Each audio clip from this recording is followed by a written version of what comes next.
I was born and raised in Calgary, joined the Army, the Canadian Army, saw the world, retired, joined the Canadian Red Cross and the International Federation of the Red Cross, saw the world, retired.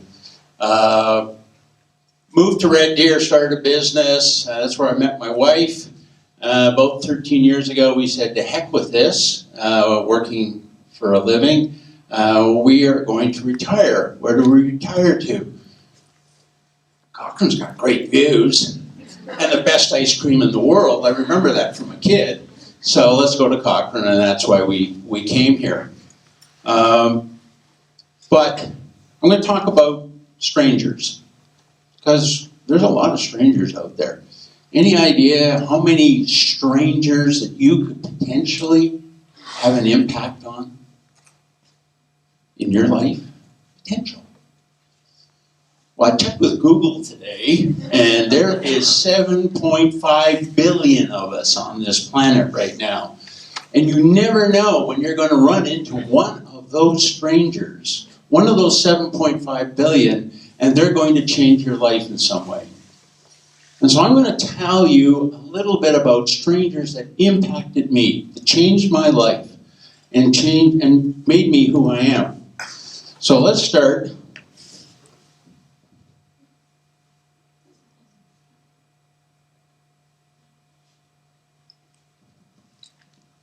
Most of you will remember the first Iraq War. Saddam invaded Kuwait, and the Allied nations got together and said, we're going to get him out. We're going to deploy our forces to Saudi Arabia, and we are going to push him out and retake Kuwait. I just happened to be in Iraq at the time, working for the United Nations. And my job was to monitor the Iran-Iraq border, help them keep the peace there after they had fought a war for 8 years. And so that's what I was doing. In the desert, just north of Basra, and I got orders to go to Baghdad. And so I did, but how to get to Baghdad, and there was really only one way of doing it that was convenient at all, and that was to take the local bus. So I packed up everything I had in my duffel bag, threw it over my shoulder, got on the local bus that was headed to Baghdad, and I have to tell you, all those caricatures that you have of third world buses, they're true. You know, the donkey, well, it wasn't a donkey, but there was a goat, and there was a chicken, and all the rest of it. And like all third world things, unfortunately, they don't work that well. And that bus broke down in the middle of the desert. And I think this is one of the great wonders of my life, is the fact that I'm on this bus full of people and all these animals, and I was at the back of the bus, and by the time I got off, and the driver was apologizing like crazy in Arabic and giving everybody back their money, by the time I got off, everybody had disappeared. And I don't know how they did that, because I'm standing out in the middle of the bald desert, and there is nothing. And I don't know what I'm going to do, because I don't speak Arabic, and Iraqis don't speak English.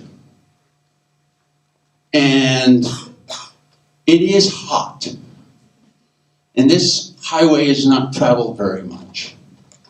And I'm kind of wondering if, you know, this works in Iraq the way it does in North America. You know, I'm not sure.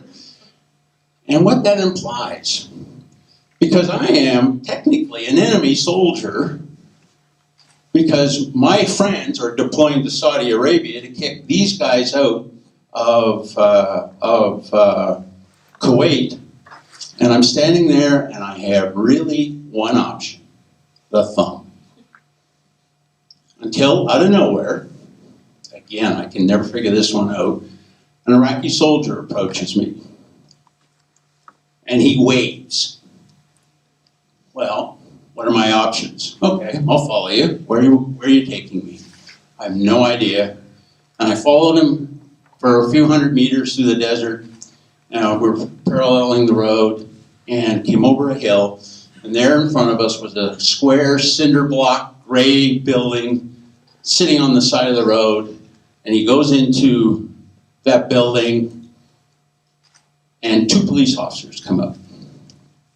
And the one police officer pulls a chair out, he puts it down in the shade, and it's sitting in the shade, and he's waving to me to sit down in the shade. So I'm very happy to do so. I sit down in the shade. He pours me a cold water from a Coca-Cola bottle, and the other police officer runs out to the highway, and he drops the barrier, and he starts stopping the traffic. And fairly shortly, that officer on the highway waves me over and says, obviously points, get in the vehicle. And I was very fortunate because the vehicle that he had stopped, the chap who was driving it was a professor of English at the University of Baghdad. And he drove me all the way into Baghdad, in fact, right to the United Nations headquarters where I needed to go. It was great. And on the way, I asked him, I said, why did that soldier help me? And he said, well, what I hear, he saw you on the line, and he saw that you needed help. And despite the fact that he was an ordinary soldier, I was an officer, I was from a different army, I was from an army that was technically at war with his army, he saw that I needed help. And he stepped up, and he just helped. And people like that are all over the world. And there are lots of opportunities to just help. Go ahead a few years. I'm in Bosnia, the height of the war. I'm the senior military observer in Bosnia. I have 125 officers from 25 different countries around the world under my command. And I've been in the job. My job was basically I was responsible for rural Bosnia, not the city of Sarajevo, but the rest of Bosnia was basically my responsibility. And I've been in the job about this time, about 8-9 months. And I was cynical. And I was depressed. And I was at the point where I had really only one thing in my mind, and that was survive my year, get home, and make sure every one of my men got home as well. And that's not the mission. The mission is the UN mission to try and help these people, try and mitigate the war. But the atrocities, the killing, the hypocrisy, the murder, the fact that my guys were being abused, beaten, robbed, and in some cases, the UN personnel were being murdered, taken out of their vehicles and just shot. And I had lost any interest in helping these people. I just wanted to get my guys home. And it was a Sunday. I was driving down the road, and there were 3 people standing on the side of the road ahead of me. Mom and her daughter, probably about 4 or 5 years old, and they were dressed in their Sunday finest. They just obviously were either going someplace or coming from someplace, and they looked really, they were as best as they could be. And standing right beside them was their dad, father, husband. And he was in full Bosnian uniform with his AK-47 over his shoulder. And the 3 of them were standing there. And we talk about love. You could just see the love between these 3 people. And I don't know what it was, but I just knew it. These 3 people were totally in love. And that man was somebody that I despised. He was just one of those masses of military people that were killing each other for no particular reason. And there he was, not a soldier, even though he was in the uniform, but he was a dad and a husband. And I had a moment, epiphany, if you will, and I realized that the role of the United Nations, if what I was doing and what my men were doing for 1 minute just allowed them to survive, to avoid what was going on around them, then everything that we were doing was worthwhile. And it was worthwhile risking our lives to do what we were doing if we could help this family make it through the crisis that was going on in that country. And I had a bigger moment as well. Two things happened at once. The other was this family standing there on the side of the road didn't care about the artillery going off in the distance, didn't care about the fact that their husband had to go back to war in a couple of weeks. They didn't care about any of that. All they cared about was each other. And I kind of looked at myself and said, Jack, you're a bit of a failure because you don't really, your family's not number one in your life. In fact, as my son would tell me later, Dad, it's about time you stop trying to save the world, and in a very bitter, sarcastic voice, what about trying to save your family? And he was right. But that moment made me realize just how important family is. Because family transcends everything else. Everything else in our lives is background noise. But the family, it keeps it all together. And that was a moment for me. So, after doing a few jobs for the UN, I retired. And as I said, and what had happened was a hurricane had come in from the Arabian Sea, had swept up the Indus River Valley, and had wiped out the Indus Delta area. And my job was to go in there and kind of head up the Red Cross response to that particular disaster. And so I was visiting this area. Now, you're probably aware Pakistan is not one of the wealthier countries in the world. It is poor. And the poorest part of Pakistan, you could well argue, is the Indus Delta. And these people, the poorest of the poor, have been hit by this hurricane. And when I say they're poor, what they had prior to the hurricane was a grass shack, each family a grass shack. Inside that grass shack there would be a cot where the whole family would sleep and get off the ground. A few kitchen utensils and a jerry can for carrying water from the river. That's all these people had. And I'm there trying to figure out how we, the Red Cross, can help them get back to that condition because everything was gone.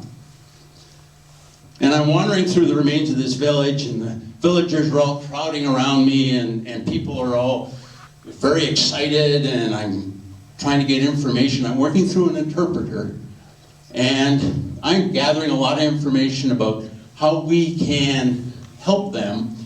And a gentleman walked up to me, and through the interpreter said, you know, you are the first time any of us have ever seen a man from the West. Okay, he said, do you mind if I ask you a couple of questions? I said, sure. No problem. I've been asking questions. You ask a question. So he goes, I've heard that in the West, you people, everybody has a car and a television set. Is that true? And how do you answer that to a man who has nothing? That's a tough, tough question. Because it engenders feelings inside. And I thought about it, and I said, well, there's really only one way to answer it. And I said, yeah, well, most of us do have cars and TV sets. Not all of us, but most of us. And he kind of nodded knowledgeably and said, yeah, oh, that's what I thought. Yeah, okay. I have another question. Sure. He says, I find this incredible. This is unbelievable. I've been told this, and I just know that this is not true. But I have to ask it. Is it really true that you people in the West shit in your houses?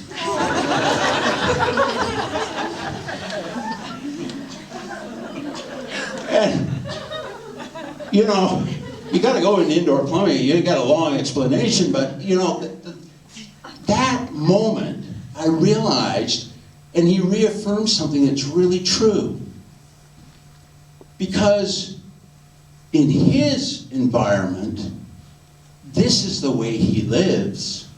You look at us in our environment, and he looks at it and goes, you know, I'm superior to them because I'm different.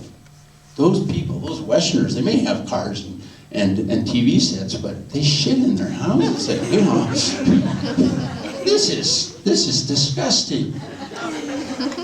And therefore, I am living a better life than they. And we all do that.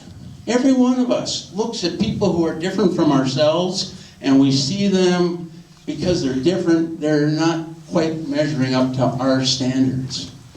And that whole concept of difference is really real to me, that we are all really the same. We just live differently. And we can't judge other people by their religion, their color, their background, their culture. They do things the way they do them for a reason. And we just need to accept that. Now, there's a thread through all this, and the thread for me is that we all can make a difference. Every one of us can make a difference, because you're going to somewhere, as you just turn to the people beside you, you're going to meet one of those 7.5 billion people, and you have never met them before. And you will have that opportunity to make a difference. And we all do. And whether we are seen as Cochranites, Albertans, Canadians, every time you meet a stranger, they're going to look at you and they're going to say, you know, I just met somebody from Cochrane, and you know, they were really nice and they were really helpful. You know, people from Cochrane are really nice and really helpful. And that applies at every level, whether it's as a Cochraneite, an Albertan, or a Canadian. You're an ambassador, and you have an opportunity to make a difference. And I just wanted to tell you those stories about people who made a huge difference in my life. So thank you very much.